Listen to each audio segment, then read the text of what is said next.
Welcome from Frankfurt in my case. I'm actually located in Frankfurt and my name is Clemens Höppner. I'm an international partner with the Conscious Business Institute. And I am co-hosting this webinar with Peter Mattes, who is the founder of the Conscious Business Institute. And Peter, if you want to come online with your video as well, there you are. Welcome, Peter. Thank you. Peter founded the Conscious Business Institute, I guess it was 12 years ago, right? So in 2005. That's 12 years ago, and has been working on approaches and ways to do business consciously.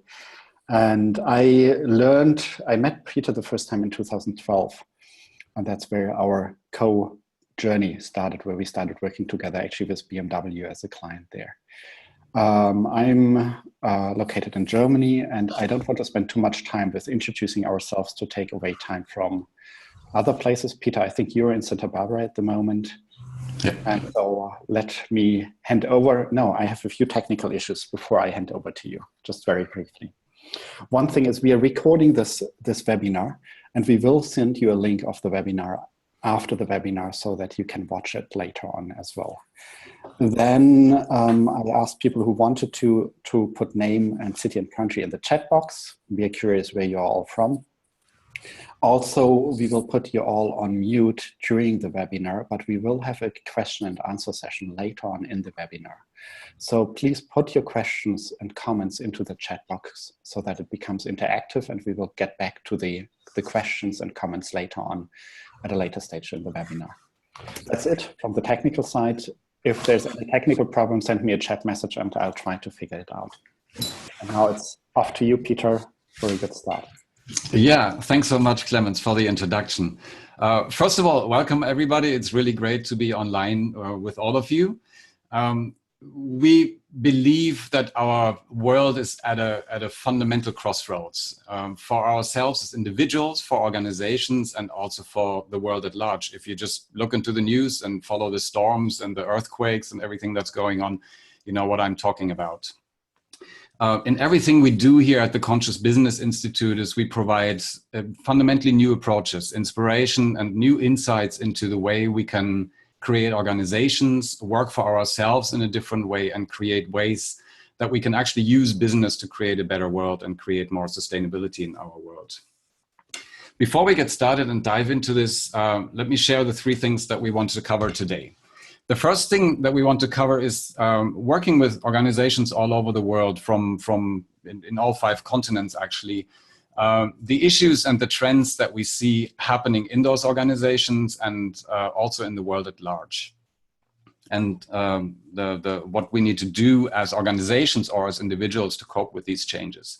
The second point that we want to cover is what does it take to really build a conscious business or a purpose-driven organizations where people say, wow, there's something really cool about this.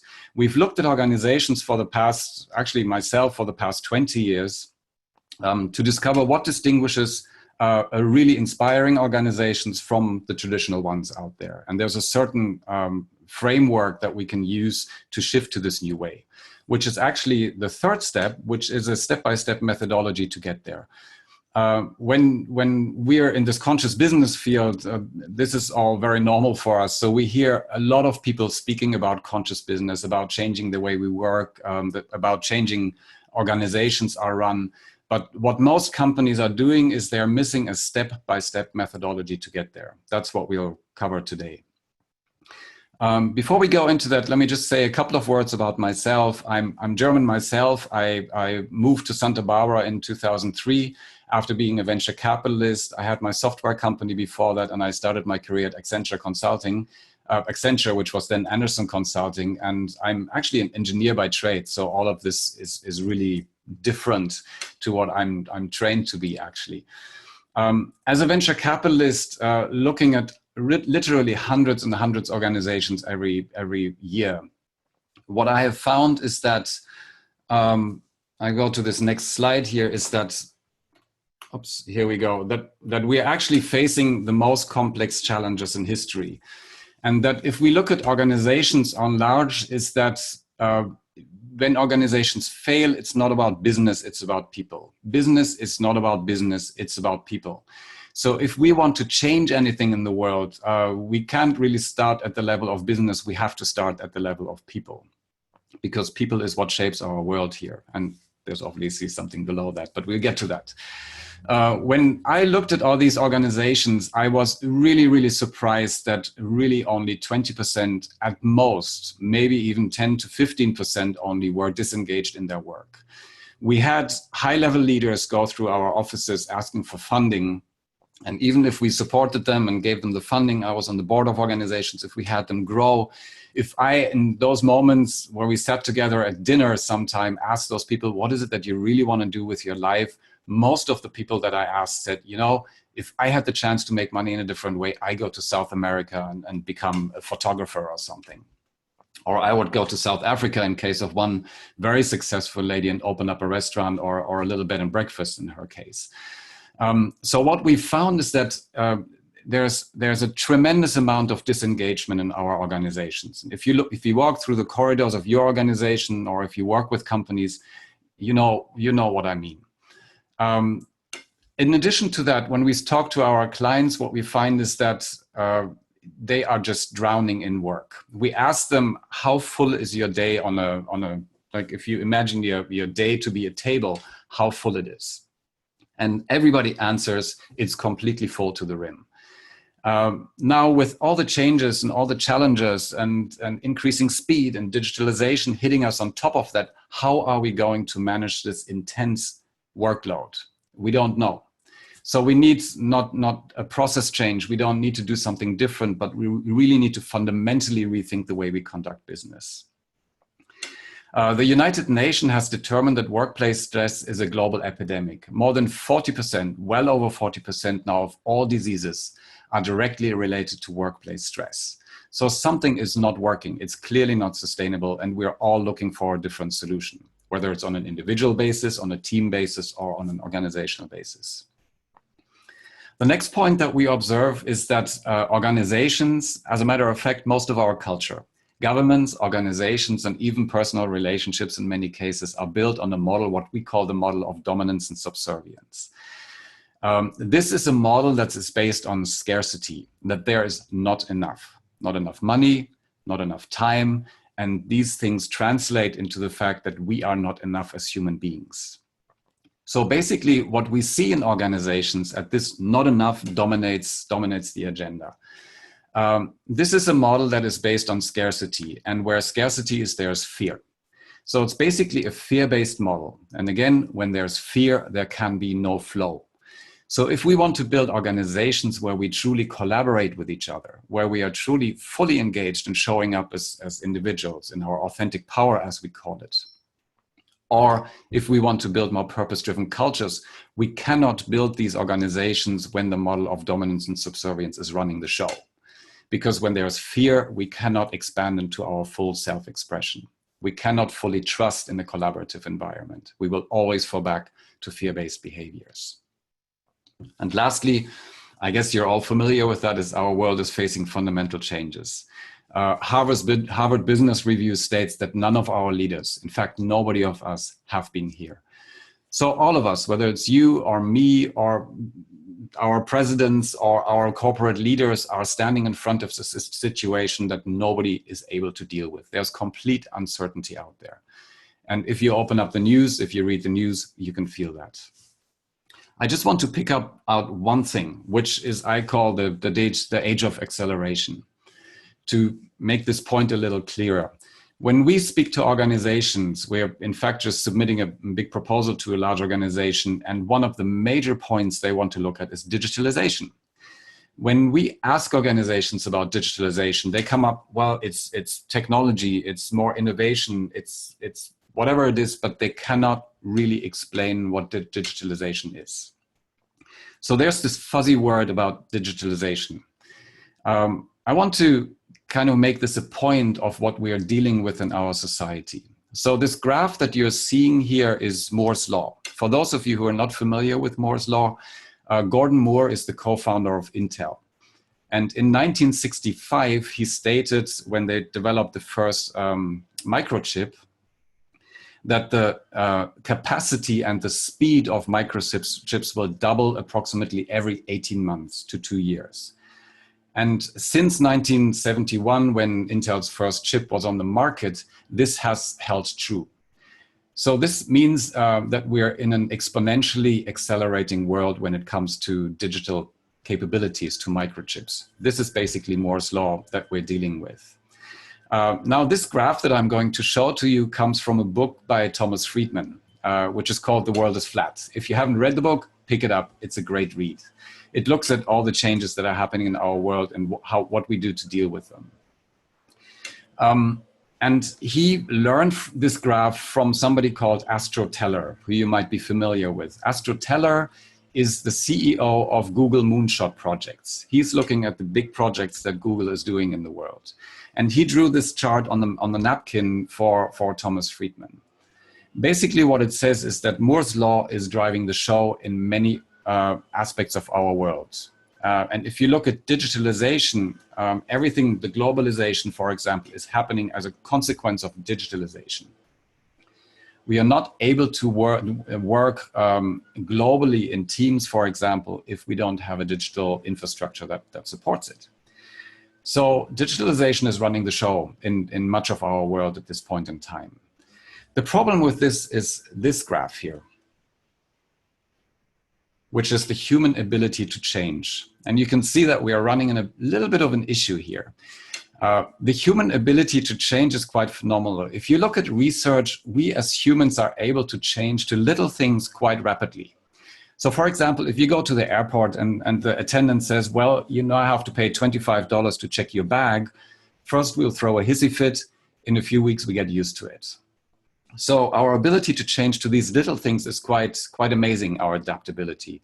But if it comes to the bigger things, we are really, really, really slow to change. Usually it takes one generation to make big changes in our world, especially if it comes to those things that are pertaining our worldview.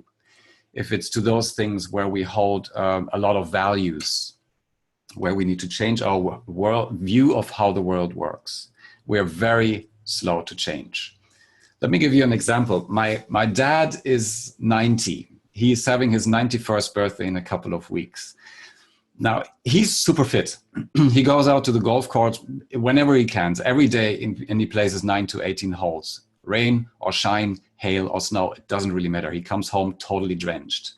So he's in pretty good shape. But when it comes to using computers, he has his computer that he bought in 2002. And he still has the same computer. So far, since 2002, I have exactly received 2 emails from him. Yeah. So when he uses his computer, which is approximately every 2 years, maybe every 3 years, he takes it out of the shelf, he opens it, he looks at it, he doesn't know how to use it anymore. He puts it back down and he puts it back into the shelf, just like a book. And there it stands for the next 2 years. That's the way how he uses technology. Don't even go to my mom, but that's my dad. If you look at myself, for example, a generation later, I'm pretty adept to using technology. I can use this, what we're doing right here. I'm happy with computers. I'm happy with cell phones. But if I go into a room of millennials, the story completely changes, obviously. So the point is this: we humans are really, really slow to adapt with major change. And what's happening in our world is major change. So the problem that we see is in our world, we're here. These 2 curves have barely crossed. And what's happening in our world is a storm. I don't want to say the other word, but it's a storm.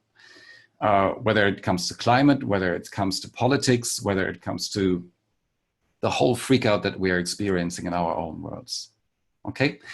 So what we see in organizations is they're trying to deal with these changes. What we see when we talk to organizations is they're adopting 3 different strategies.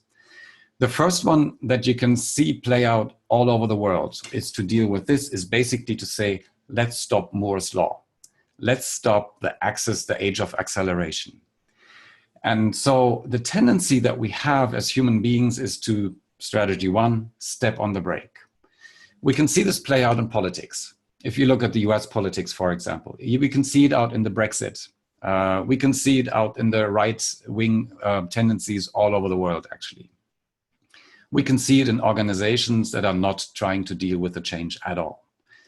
Is it working? No, it can't, because we cannot stop evolution. Moore's law is driving us forward, and many of the other changes as well. And whenever you look out into the world, take Cuba, for example, we cannot stop progress. It's just not working. We might be able to hold it for 50 years, maybe 100 years, like Japan did in the 16th, 17th century, but we cannot stop progress. So good luck with stepping on the brake. It's not going to work out. The second strategy that we see is companies dealing with the change. Let's say, okay, this is what we're confronted with. How do we deal with that? Good point. What we are seeing, though, is that as long as we see these changes as a challenge, they are in our face and we are in reaction to those challenges and changes, which means we are in a reactive mode. And we are not in the driver's seat, but in the passenger seat. We are essentially dealing with all the fear that's coming into our face and, oh my God, we have to deal with these changes. And whenever there's fear, there's struggle. So any of these organizations that we work with who are trying to deal with these changes, they are struggling, and they will continue to struggle until they change their mindset on how to cope with these challenges ahead of us. So what's the third strategy? That seems to be the only solution that we have, which is to ride the wave. If you look at organizations like Uber, for example, or Airbnb, or Google, or Amazon, they're not trying to deal with the change. They are having a field day. They are creating the change. They are the change. They are riding Moore's law. I am not saying that all of these companies are good. I'm not saying that all of these companies are making the world a better place. That's not what I'm saying. But when it comes to this fundamental change that we are faced with in our world, these companies are creating the change rather than being reactive to this change. Now, what does it take to do that? And I'm writing it down here. It takes transformation instead of change. Let me go a little bit deeper into that. If you look at this picture here, the world is flat versus the world is round. Copernicus's dilemma is if we are in the realm of change, whatever happens is in an existing worldview. So let's go back to the world of Copernicus, where everybody thought the world is flat. So everything that worked in this worldview was in the context of the world is flat. So people, how do we improve, is to do something more, to do something better, or to do something different. That's the realm of change. This realm of change doesn't work anymore in this world, because what's needed is not new tools, new strategy processes, doing something different. What's needed is a new consciousness. It is a transformation which catapults us into a different worldview. Now that's a fundamental shift. That's not a change. It's a transformation that we're confronted with. So if we want to change the way we conduct business, if we want to create more fulfilling workplaces for ourselves, if we want to create more inspiring, sustainable organizations, we can't do it by changing organizations. We have to transform ourselves. And then from that perspective, create different organizations. Pause here for a second to let that sink in. I hope it makes sense to you guys. So when we speak with organizations, or when we speak with the executives in organizations, there are basically three questions that we see. The first is the personal one, that we all yearn to work with more purpose and fulfillment. Look around you. Maybe 10, maybe 5, maybe 15%, it doesn't really matter, but a small percentage of the people feel like fish in water. They do what they love. They're very successful at that. They go to work and say, let's conquer the world. And they're living with an amazing sense of success and purpose. It's who they are. Most of us, however, are yearning for that. We can see those people. We can observe those people, and we're scratching our heads. I was one of them scratching my head, asking, how can we be one of those 5 to 10% of really fulfilled individuals that are really doing well? What's missing in my life that we can create that? So the professional yearning that we put our heads on the pillow at night asking ourselves, isn't there a different way to work? Isn't there a better way to work? The second question that we get is that leaders want to create different teams. They want to create teams where people are fully showing up, where they're not just doing their task, but where they bring their heart instead of just their heads into the workplace, where there's full engagement, where there's ownership, and where there's accountability. Because they know that if we collaborate in a different way, it's like shifting to another gear. It's like having another gear at hand that we can drive the teams forward and create really cool things together. The third thing that we see is that on an organizational level, what organizations want to create is really innovative and purpose-driven cultures. They all know when we speak to them is that culture eats strategy for breakfast. And that what's needed is to build really, really inspiring cultures. Everybody needs to come together around the same purpose to deal with the challenges ahead. We basically need to learn how to tap into the potential of every one of us to master the challenges ahead of us. The problem? There's no structured way to build a culture. We've worked with large organizations and they told us we've kicked off big progress. We've kicked off meetings with all the top leaders. We've sent out memos. We've recreated our leadership vision of how we want to lead, and then nothing. Nothing happens because the people don't change. Because what needs to change is not the processes, how we do stuff, but our mindset, our consciousness.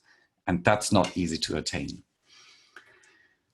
On top of that, to make a long story even longer, is that we are seeing in the world, and that's not what many people are seeing, is that there's an evolutionary trend.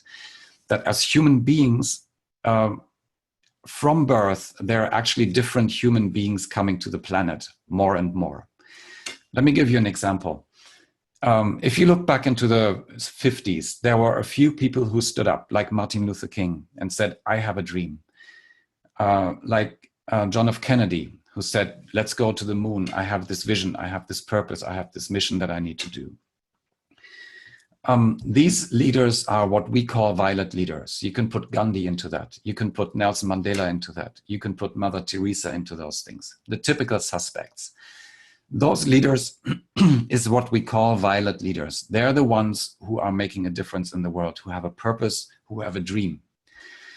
Fast forward to now, and you can say, Martin Luther King, you're a dear guy, but get in line. We all have a dream. If you look at statistics of the millennials, close to 80% of all the millennials are having a higher purpose. They want to work for an organization that pursues a higher purpose. This is an evolutionary change of individuals, of how they function in the world. And that's how they're born with. It's not social conditioning, it's how they're born with.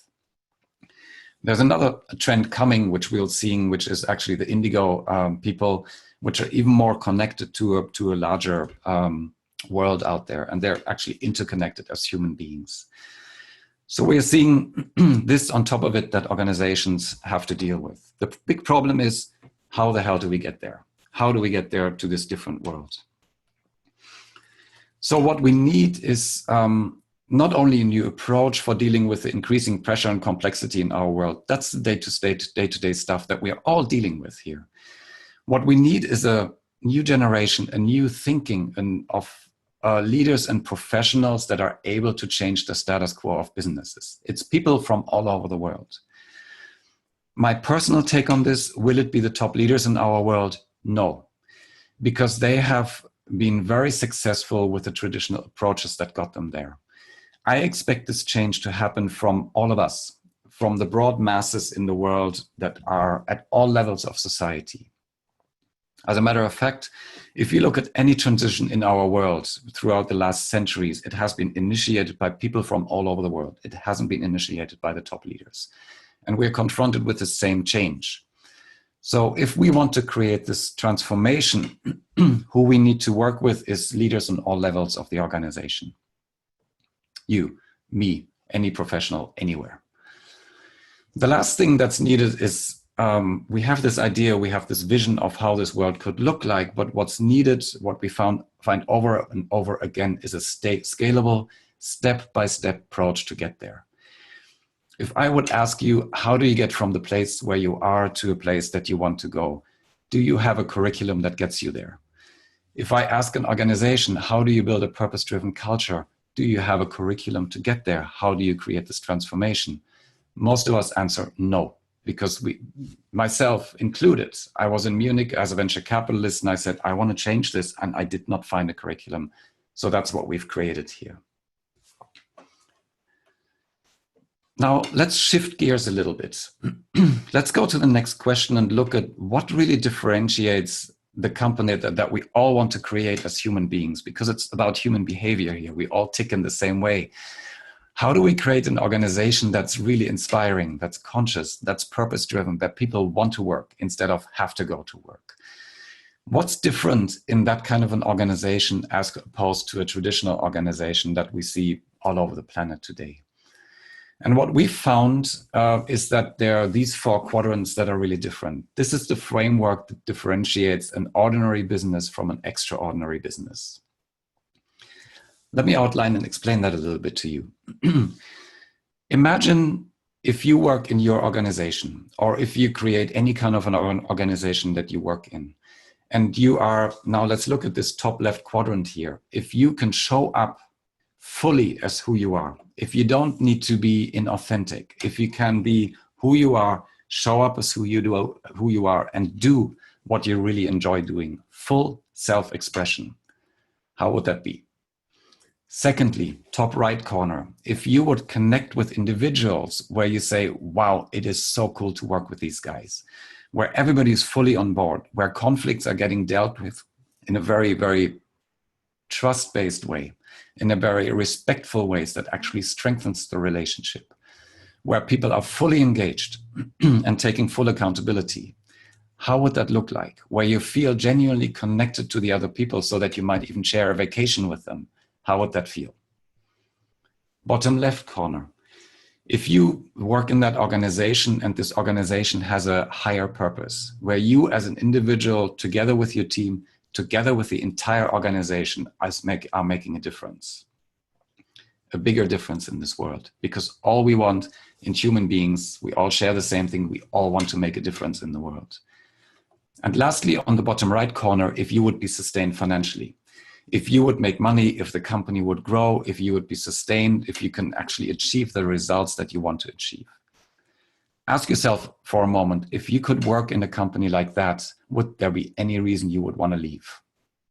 Of course, you might want to move to a different place or something like that. But usually what we hear is that this is the kind of organization we all want to work in. It's not what we want to leave. Now, if you look at today's organization, sorry, I've got a bit of a cold here.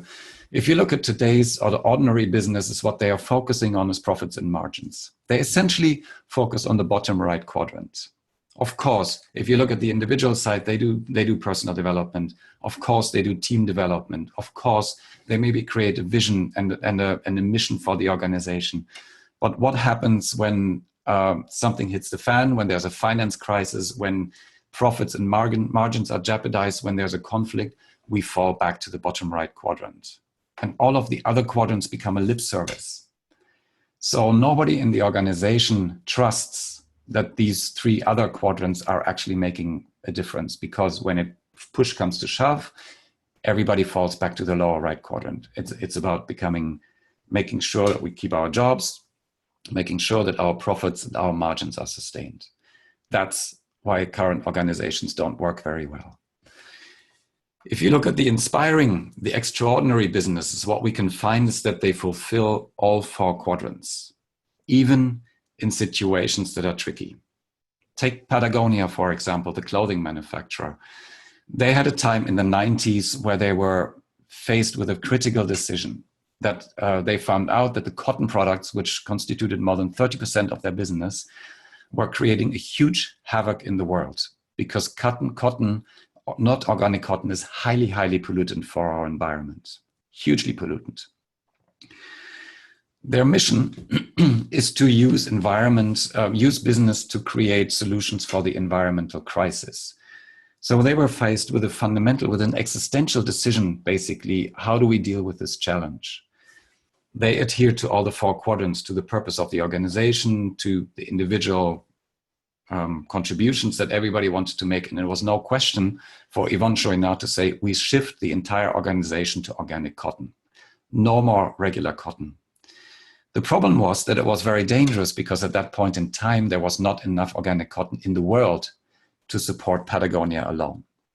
So basically, in order to make this world, they created the organic cotton industry and then shifted their entire organization over to organic cotton.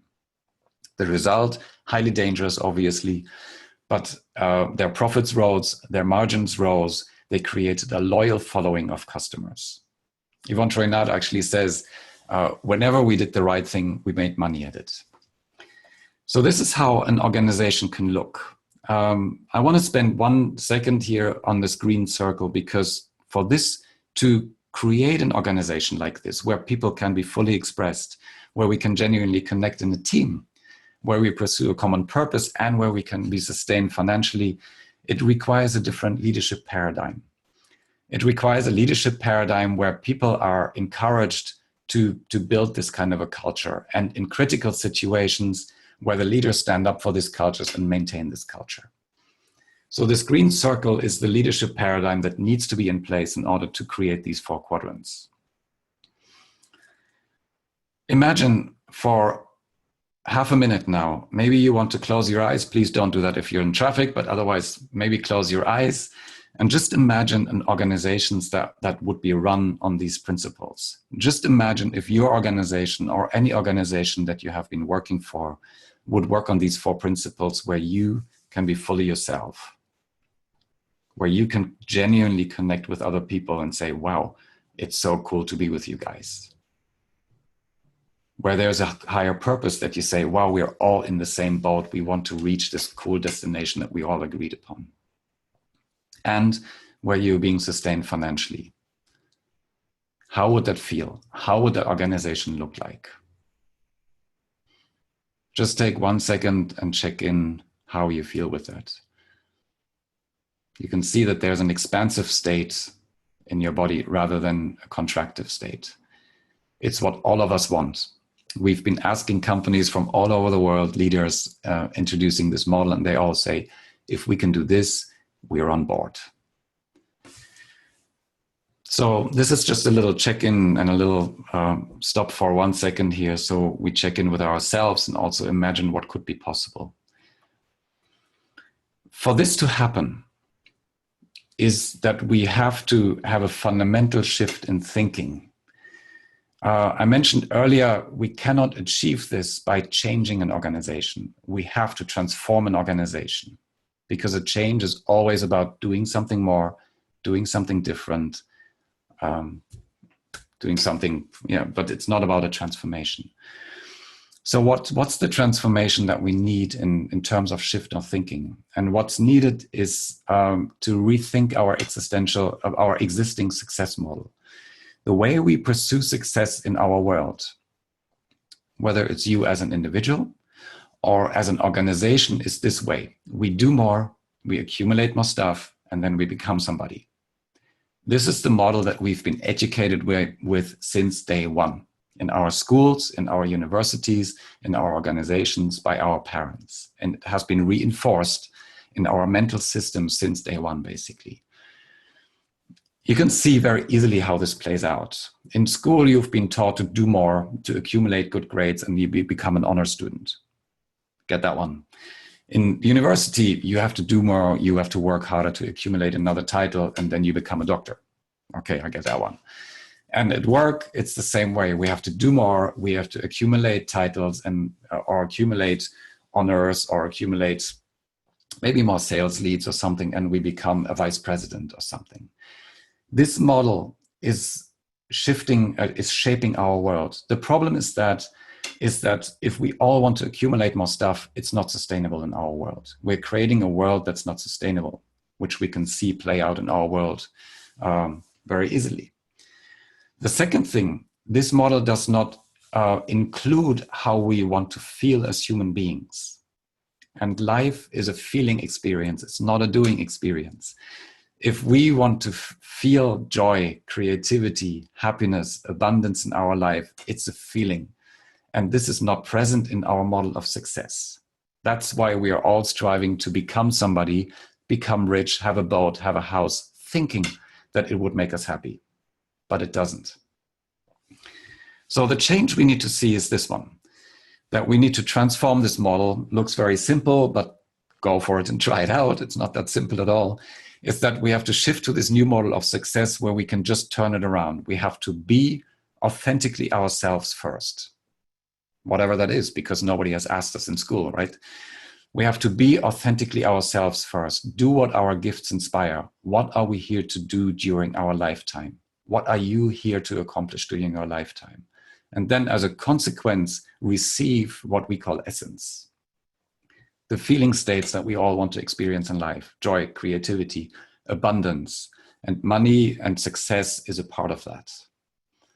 Now you can see that for many of us, this model is like, oh, that would be fantastic thinking, but it doesn't work. Well, this is our current consciousness talking.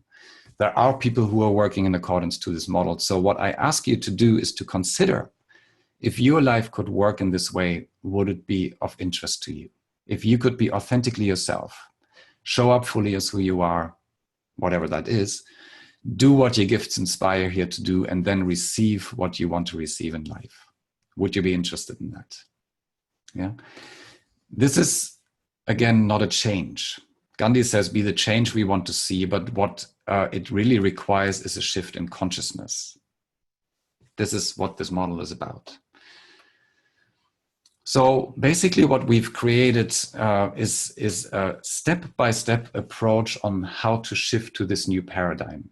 How can we shift to this new business paradigm? And basically what we've done is we've taken this model and created a module for each of these quadrants here. So if you bear with me for a second, the first thing is, let me go back actually to this slide before, because it's important, because now when the arrow starts in the middle, your beingness, leading yourself, your mindset, your consciousness, your thinking, who you really are is in the center of everything.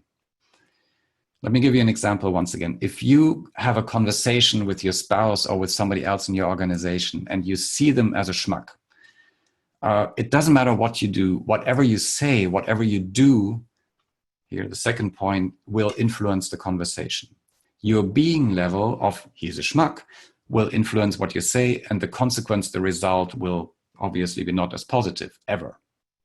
However, if we're able to shift our thinking, our beingness, to change our thinking to include that person and say, well, maybe I don't see the whole person here. Let me go in with an open mindset and speak from that curiosity, we will create a fundamentally different experience. So to shift to this new model of doing business, whether it's for yourself as an individual or whether it's for a team or for an organization, we must start with the individual. If we just start with changing a purpose of an organization, or if we start with changing the way we do stuff, it is not going to stick, because our beingness, our thinking is running the show. So we have to start with our own mindset and perceptions. So that's why we made this module 1 here. Module 1 is really about your authentic power, to understand who we are here to be during this lifetime. If I ask you whether anybody in your life has asked you who you are really here to be in this lifetime, your authentic power, has that happened? Has your school education furthered you in your authentic power, or has it just tried to give you more stuff?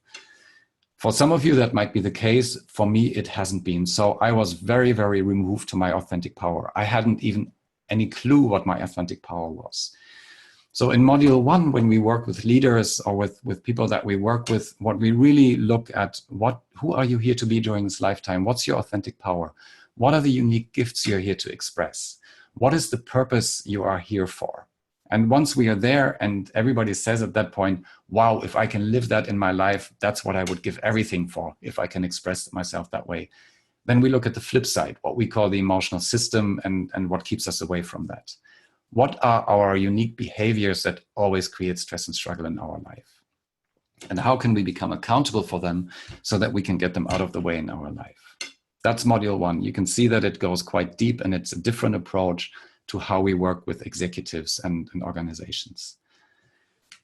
The second module, from this different perspective, what we provide to organizations is 8 approaches that really are the foundation of building relationship. Why relationship? Because our life, the success of our life is directly related to our relationships. If we are successful in our relationships to our boss, to money, to ourselves, to our co-workers, to our spouse, to our family, our life is good. If we don't have successful relationships, we can have all the money in the world, our life will not be positive. The problem is that we have not learned how to build successful relationships. I haven't learned it in schools, and most of the people we ask haven't learned it either. So that's why we created these modules to provide the tools for individuals, personal relationships, and then organizational relationships and teams.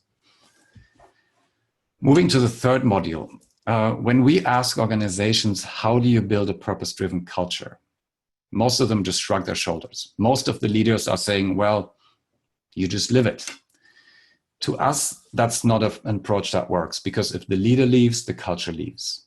Secondly, if we just live it as a leader, it is not an approach that works, because when I go in your team, for example, let's say I'm working with you and I'm just operating in a certain way, the first thing you will do is look at me and say, oh, what's he going to do now? Is he going to react? Is he going to be loud? Is he going to be passive aggressive? What's his MO?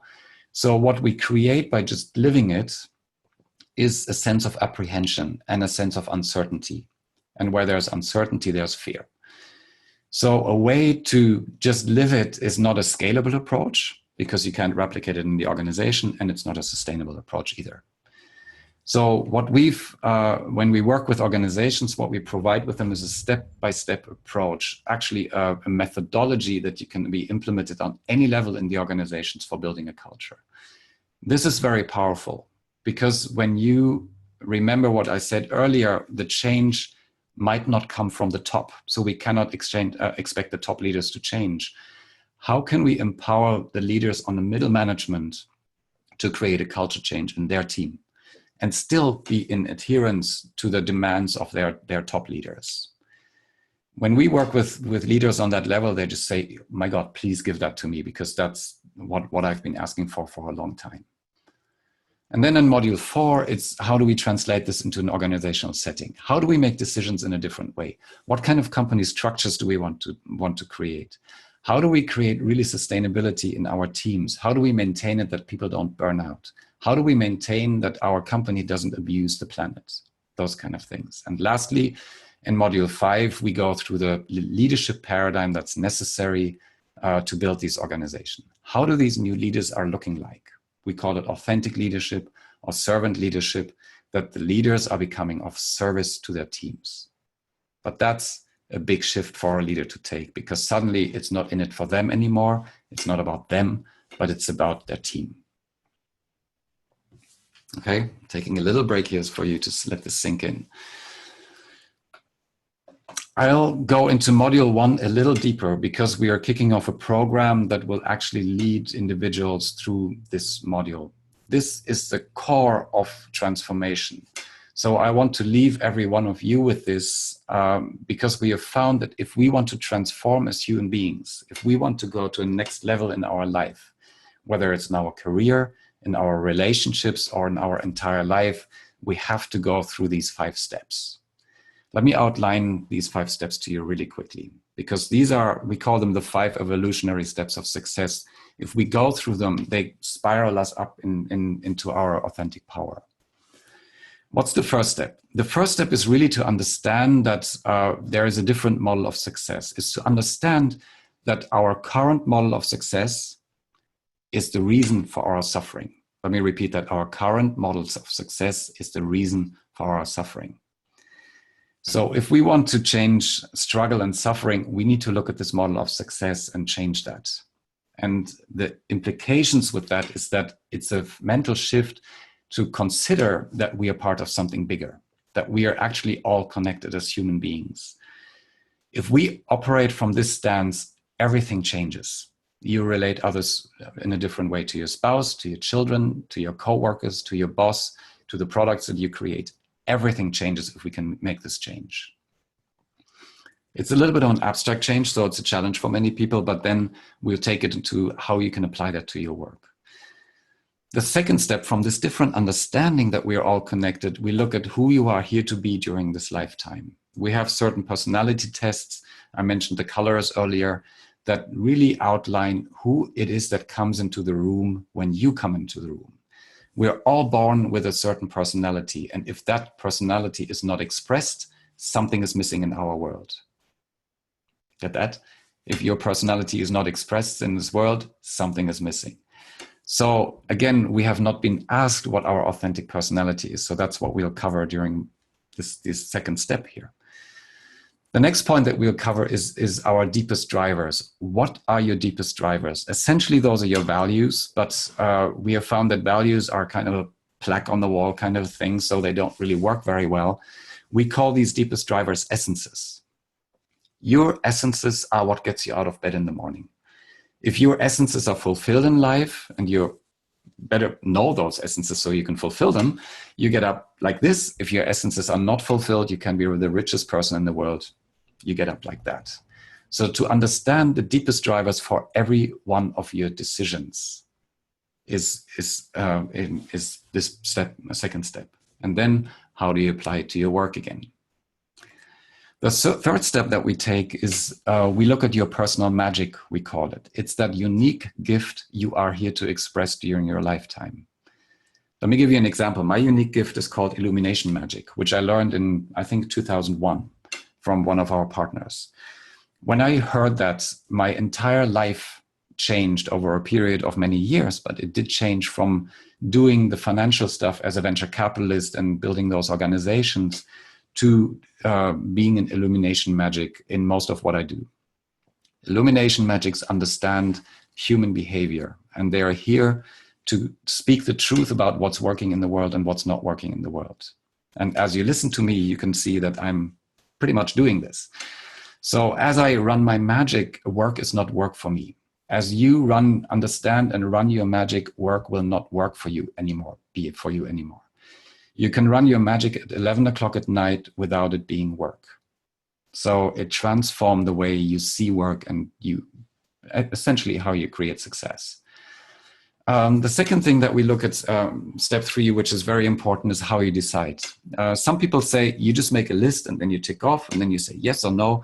It's not how every one of us decides. Some people do that, but we all have our unique decision-making mechanism.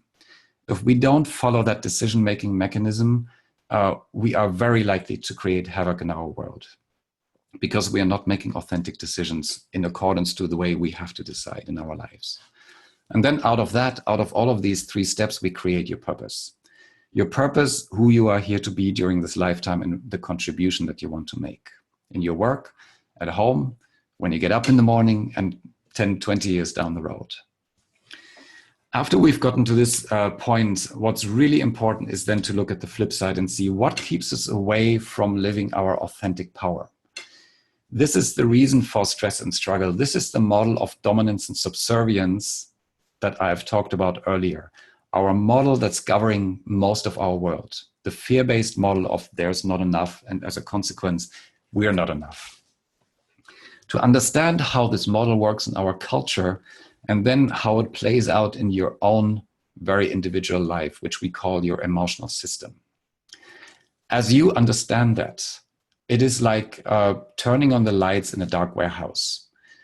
Before, we are living in a warehouse and we know that there's some rubbish happening, and for some reason we flip out, for some reason we create struggle in our life, but we don't see because the warehouse is dark. We don't see the dynamics. This is like switching on the lights in the warehouse so you can see, oh my God, this is my behavioral mechanism of how I create my life, basically. The good thing about this is that as we change this consciousness, turning the lights on in the warehouse, we cannot undo that seeing. You cannot unsee a plane flying in the air after you've seen it for the first time. You can pretend that you don't by shutting your eyes and closing everything off, but you cannot unsee something that you've seen. So by creating this different consciousness, we are creating a shift inside of the leaders that we work with that is oftentimes much more sustainable and resilient.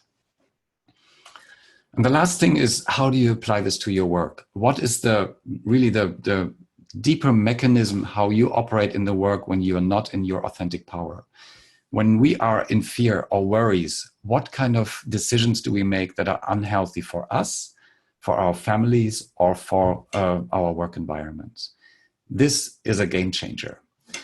When people and teams become accountable and see what's happening in the world, simply that seeing, as I mentioned earlier, changes the dynamic in an entire team. And that's usually irreversible because people are now becoming conscious about what's really happening in the room. And then obviously we work with organizations on how to apply it to their career.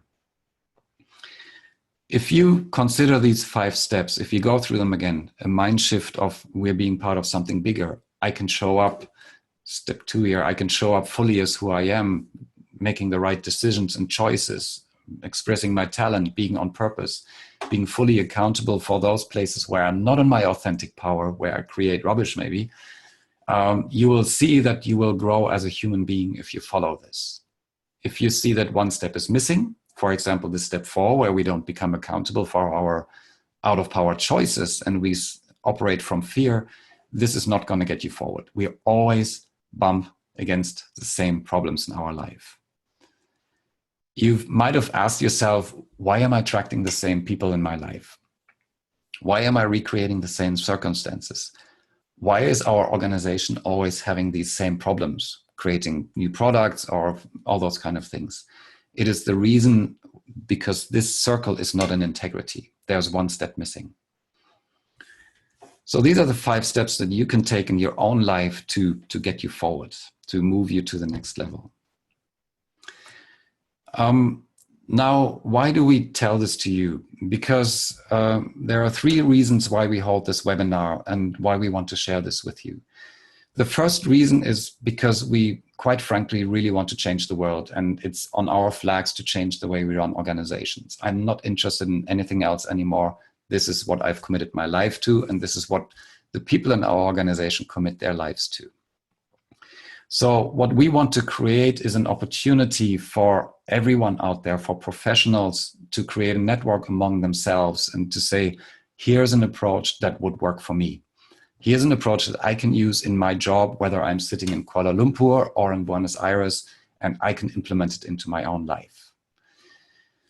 The second thing that we want to do is we want to create a global network of individuals to partner up, because you know the story about the one twig being very, very weak and a group of twigs like a family or a whole group of people being very strong. What we are creating is a network of global conscious business ambassadors that keep the same mindset and that can go out and be the change we all want to see in this world. Because we believe that we all need to pull together a little bit in order to make this work. The third reason is that we want to make you aware of the programs that we have, and specifically, I'm going to flip through this, the Conscious Business Ambassador Program, which takes individuals, professionals, business executives step by step through this methodology. This Conscious Business Ambassador Program is a program which will help you as an individual create the workplace that you want. It will help you go through Module 1, for example, which we're starting in a couple of weeks, and find out who is it really that my authentic purpose is? Who is it really that, where am I in my authentic power? What are the mechanisms that keep me away from that? This Conscious Business Ambassador program helps build teams. If you're a leader and you want to build more inspiring teams, it helps build better relationships. And go to your family and check that one out, because most of us have a need to build better relationships, or oftentimes can use help in building better relationships. And lastly, this ambassador program helps build better organizations. We are using this program in large organizations, Starbucks, for example, some other large organizations, because it changes people's consciousness. And from that different consciousness, this different perspective, then how do we build teams in a different way? How do we create a common purpose? This coming Conscious Business Ambassador Program is an online program that we've developed. This Module 1 that we'll be kicking off in 2 weeks is a facilitated work program which will, over a period of 3 months, take you through 6 online courses. 6 courses that you can watch at any time on your cell phone, on your iPad, on your computer, just on your drive to work, to get these 5 steps that we've just talked about from module 1 inside of you. It's all short, bite-sized videos between 3 and 10 to 12 minutes. Exercises, reflections, meditations around that. Included in that are 7 webinars that we will conduct with you, where we take this information and ingrain it into your work, where we have an exchange with everybody on the phone and on the web meeting, to build community, to build a network of like-minded people, and to apply the learning stuff into our own work and to answer questions, quite frankly. And the third part of this ambassador program is discussion groups, where you get together in groups of 3 to 4 people and actually massage all of this stuff for your own life. This is very powerful because you apply to your own life, you get to share it with other professionals from all around the world, and you build a strong network of like-minded people that will help you support in changing the way you work. Let me stop here for a minute, outline really quick how this model, this Conscious Business Ambassador program plays out. We're kicking it off next week, actually, on September 19th. We're closing on December 19th. And we will go through these 7 webinars in 2-week intervals. So every 2 weeks we get together in a webinar, and in between you will approximately have 1 to 2 hours to go through these online courses, exercises, and the discussion groups, another hour. Okay, I'm going to stop here for a little bit and open up for questions. Are there any questions in the room? I want to open it up to everybody. And maybe you can either share your question in the chat box, or you can even unmute you or raise a hand. There's a little symbol to raise a hand as well, so that we can unmute you from our side. I think we're all good, huh? Okay, if you have a question, just pop it into the Zoom chat. Also in terms of time integrity, we'll wrap up here.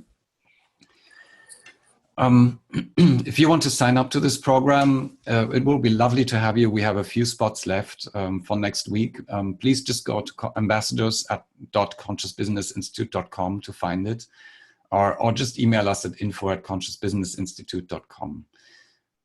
We will also send a replay of this webinar if you want to share it with somebody else, if you feel you want to revisit this information because it was quite dense, or if you want to re-look at this to learn more about the content that we've covered here.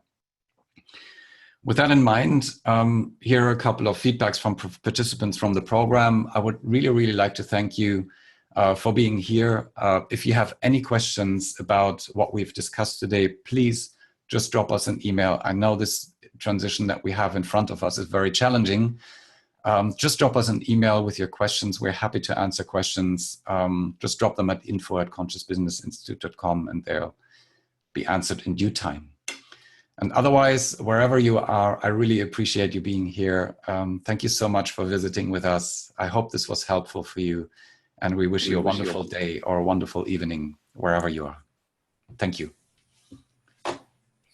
Thank you. And from my side, a wonderful day or wonderful evening as well. Thanks.